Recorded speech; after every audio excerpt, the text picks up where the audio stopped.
पासून आपण जावास्क्रिप्ट शिकायला सुरुवात करणार आहोत, ते पण एकदम स्क्रॅचपासून. तर सगळ्यात आधी जावास्क्रिप्ट म्हणजे काय?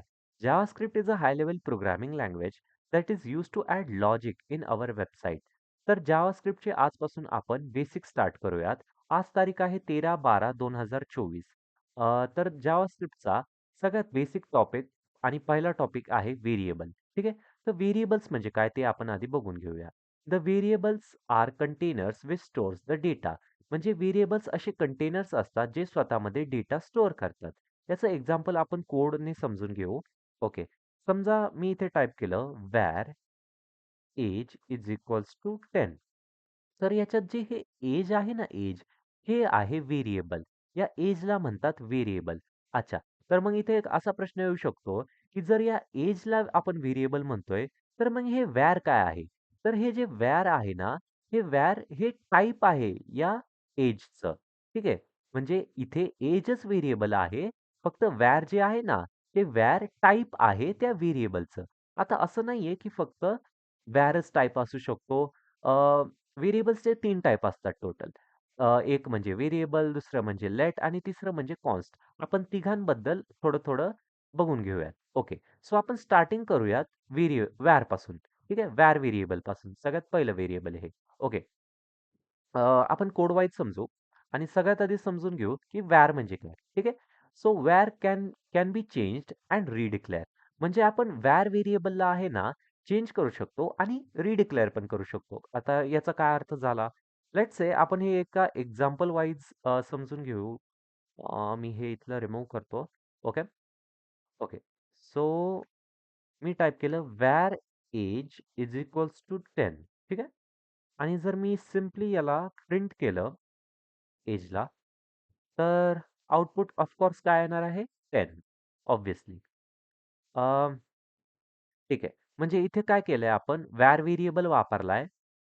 var व्हेरिएबल वापरला, एजने डिफाईन केलं आणि 10 उत्तर आलं. एवढं तर कळालं आपल्याला. ठीक आहे. म्हणजे फक्त व्हेरिएबल आपण इथे डिफाईन केलं एवढंच आहे. ओके. त्याच्यानंतर varचं काय असतं? Can be changed and redeclared. म्हणजे आपण आहे ना, या var व्हेरिएबलला चेंज पण करू शकतो. ते कसं? लेट्स से मी इथे आता एज इज इक्वल्स टू 12 केलं. ठीक आहे. आणि हे लॉग केलं म्हणजे प्रिंट केलं एजला, तर आता काय आउटपुट येणार? आता आउटपुट येणार 10 आणि 12. ओके. सो आपल्याला लेट्स से आधीचा आउटपुट नको आहे. हे जे 10 वाला आउटपुट आहे ते नको आहे. तर याला मी कमेंट करतो. ठीक आहे. आता इथे काय केलंय, मी एजला 10 डिफाईन केलेलं आहे आणि मी इथं चेंज केलेलं आहे एजला 12 मधून. तर काय आउटपुट यायला पाहिजे? ऑफ कोर्स 12 आउटपुट आलेलं आहे आपल्याकडे. ठीक आहे. आणि वॅरमध्ये अजून एक काय प्रॉपर्टी आहे, की वॅरला आहे ना आपण रिडिक्लेअर पण करू शकतो. म्हणजे काय? लेट्स से मी आता केलं var age is equals to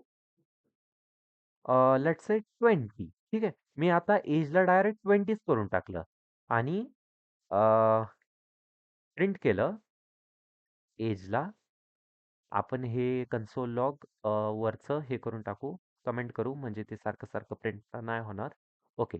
so आता मी इथे काय केलेलं आहे, एजला मी 10 डिफाईन केलेलं आहे आणि इथे मी चेंज पण केलेलं आहे एजला 12 आणि मी इथे परत रिडिक्लेअर करतोय एजला 20. सो आउटपुट काय आलं पाहिजे? ऑफ कोर्स आउटपुट आलं 20. सो हाच फायदा असतो व्हॅरचा. व्हॅर व्हॅरने व्हेरिएबल आपण चेंज पण करू शकतो आणि रिडिक्लेअर पण करू शकतो. सो आपला पुढचा टाइप आहे let. Okay. So let name is equals to Ganesh. ठीक आहे. Let name is equals to Ganesh असं केलं मी आणि याला जर मी प्रिंट केलं नेमला नेम. ठीक आहे. आणि हे मी वरचं कमेंट करून टाकतो म्हणजे ते सारखं-सारखं प्रिंट नाही होणार. ठीक आहे. तर ऑफ कोर्स आता लेट लेट नेम केलंय. Name is equals to Ganesh केलंय आणि जर मी प्रिंट केलं तर काय आउटपुट येणार? ऑफ कोर्स गणेश आउटपुट येणार आहे. आता लेट व्हेरिएबलचं काय आहे? लेट व्हेरिएबलमध्ये काय सांगितलंय आपल्याला, की can be changed but can't redeclared. म्हणजे आपण याला चेंज करू शकतो. ठीक आहे. मी आता नेमला हे केलं. Name is equals to Govinda असं करू आपण. Govinda. Name is equals to Govinda. जर मी लॉग केलं, प्रिंट केलं नेमला आणि हे मी वरचं कमेंट करून टाकतो म्हणजे ते सारखं सारखं प्रिंट नाही होणार. ओके. जर मी असं केलं तर काय आउटपुट येणार? ऑफकोर्स आता आउटपुट आलंय गोविंदा. कारण मी ते हे केलंय, चेंज केलंय. ठीक आहे. पण लेटचं काय आहे? आपण याला रिडिक्लेअर नाही करू शकत. म्हणजे समजा आता मी असं केलं, की let name is equals to काय पण देऊ शकतो. माझं नाव देऊ. ओके, सनी. ठीक आहे. तर आता व्ही-एस कोडमध्ये इथेच एरर दाखवायला लागलेला आहे, की असं नाही होऊ शकत लेटमध्ये. ठीक आहे. तरी आपण याला प्रिंट करायचं ट्राय केलं नेमला. तर बघूया काय होतंय. मी याला कमेंट करून टाकतो वरच्याला. ओके. जर आता मी याला प्रिंट करायचं ट्राय केलं तर ऑफकोर्स इथं एरर आला कारण हे लेटमध्ये अलाउड नाहीये. लेटमध्ये आपण फक्त चेंज करू शकतो पण रिडिक्लेअर नाही करू शकत. ठीक आहे. सो मी या सगळ्याला एकदा कमेंट करून टाकतो म्हणजे एरर नाही दाखवणार आपल्याला. ओके.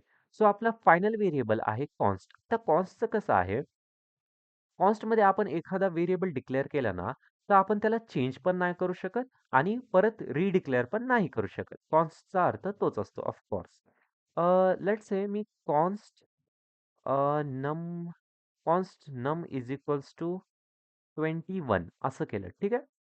आणि प्रिंट केलं नमला.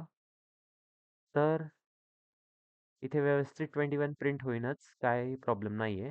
पण मी आता याला चेंज नाही करू शकत, ठीक आहे? कारण हे कॉन्स्टमध्ये डिक्लेअर केलंय मी. आता मी नम इज इक्वल्स टू 22 असं केलं, तर हे चेंज नाही होणार. पण एकदा लॉक करून पण बघू. ओके. सो नम आता काय येतंय आपण बघू, ठीक आहे? ऑफ कोर्स इथे एरर आला. कारण आपण कॉन्स्टमध्ये डिक्लेअर केला असेल, तर आपण ते चेंज करू नाही शकत. ओके. ओके. चेंज नाही करू शकत, पण रिडिक्लेअर करू शकतो का ते पण बघू एकदा. ऑफकोर्स नाही करू शकत, पण तरी एकदा बघून घेऊ. ठीक आहे. मी तर कॉन्स्ट नम 22 केलं आणि आता बघू होतंय का. ऑफकोर्स नाही झालं, कारण कॉन्स्टचा अर्थ तोच असतो. ठीक आहे. सो एवढंच आहे व्हेरिएबल्समध्ये 3 व्हेरिएबल्स आहेत.